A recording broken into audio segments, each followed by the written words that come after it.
Il y a des silences qui en disent de plus long que 1000 interviews, et puis il y a celui de Patrick Bruel, un silence qui dure depuis des années, presque des décennies, soigneusement entretenu, maîtrisé, façonné comme une seconde peau, à 67 ans, alors que beaucoup de figures publiques se les choisissent au tout dévoilé, de solder leurs secrets ou de réécrire leur propre légende, lui a toujours préféré l'ombre à la lumière, la retenue à la confession.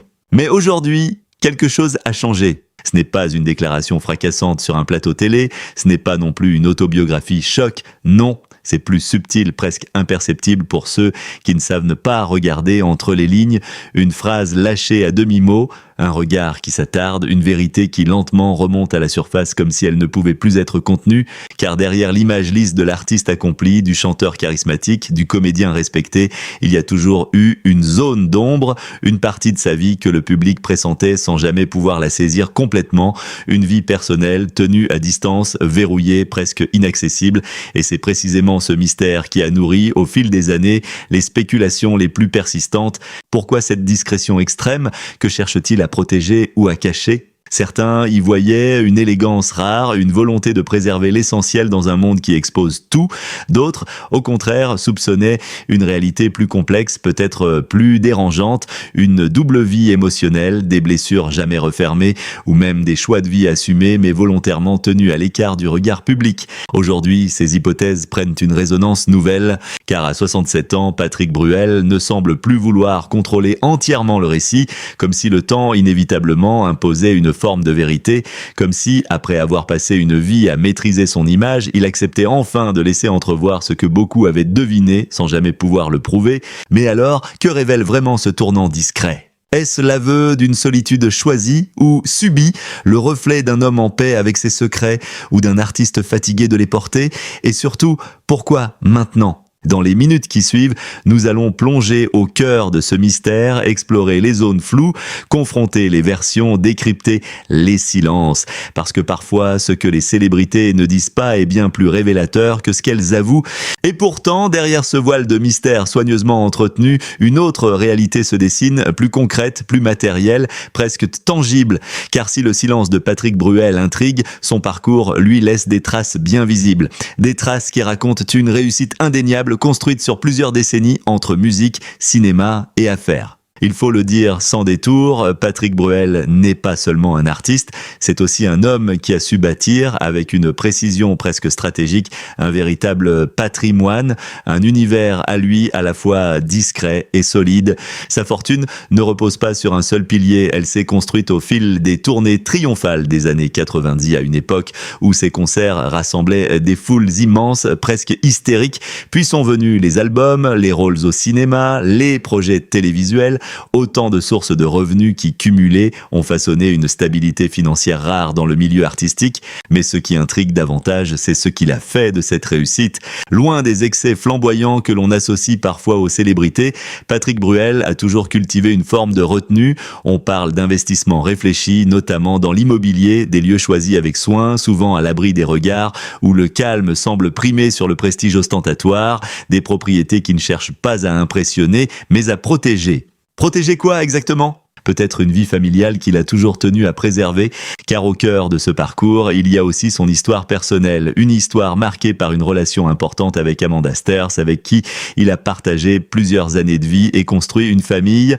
De cette union sont nés 2 fils, Oscar et Léon, 2 présences essentielles dans son existence, même si elle reste volontairement éloignée du tumulte médiatique. Et c'est là que le contraste devient fascinant. D'un côté, un homme exposé, adulé, scruté, de l'autre, un père qui protège farouchement l'intimité de ses enfants, refusant de les transformer en personnages publics. Très peu d'apparitions, très peu de confidences, comme si, derrière la célébrité, il existait une frontière claire, presque infranchissable. Certains y voient une forme de sagesse, d'autres une volonté de contrôle.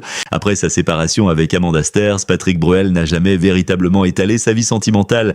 Quelques relations évoquées, jamais confirmées en détail, des rumeurs, des suppositions, mais rien de concret. Une fois encore, le silence domine domine toujours ce silence, mais ce silence prend un autre sens quand on le met en perspective avec son patrimoine, avec ce qu'il a construit, car il ne s'agit pas seulement d'argent ou de biens matériels, il s'agit d'un équilibre, d'un système presque hermétique où tout semble pensé pour éviter les débordements, les intrusions, les scandales, comme si chaque choix, professionnel, financier, personnel, répondait à une même logique, garder le contrôle. Et pourtant, plus le temps passe, plus cette maîtrise semble se fissurer imperceptiblement, non pas à travers des révélations chocs, mais à travers des détails, des absences, des nuances dans ses prises de parole, comme si l'homme derrière l'image publique laissait malgré lui apparaître une fatigue ou peut-être un détachement, car au fond, une question persiste. Que vaut une fortune aussi solide soit-elle face au poids des non-dits?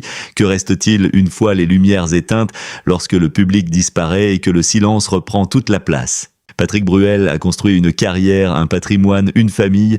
Il a su éviter les pièges les plus visibles de la célébrité, mais cette discrétion extrême est-elle une force ou une prison invisible ? Et vous, pensez-vous que ce choix de protéger à tout prix sa vie privée est la clé de sa longévité, ou le signe qu'il y a encore aujourd'hui des vérités qu'il refuse de laisser émerger ? Et si l'on veut, comprendre pourquoi Patrick Bruel est devenu bien plus qu'un simple artiste, il faut revenir à ses œuvres précises, presque mythiques, qui ont façonné son aura, non pas une succession de succès, mais une véritable empreinte émotionnelle laissée dans la mémoire collective. Tout commence véritablement à la fin des années 80. À cette époque, la scène musicale française cherche un nouveau visage, une nouvelle voix capable de capter une génération entière. Et c'est là qu'apparaît un titre qui va tout bouleverser, casser la voix. Ce n'est pas juste une chanson, c'est un cri brut, presque viscéral, porté par une voix qui semble à la fois fragile et déterminée. Dès les premières notes, quelque chose se passe. Le public ne se contente pas d'écouter, il ressent, il se reconnaît.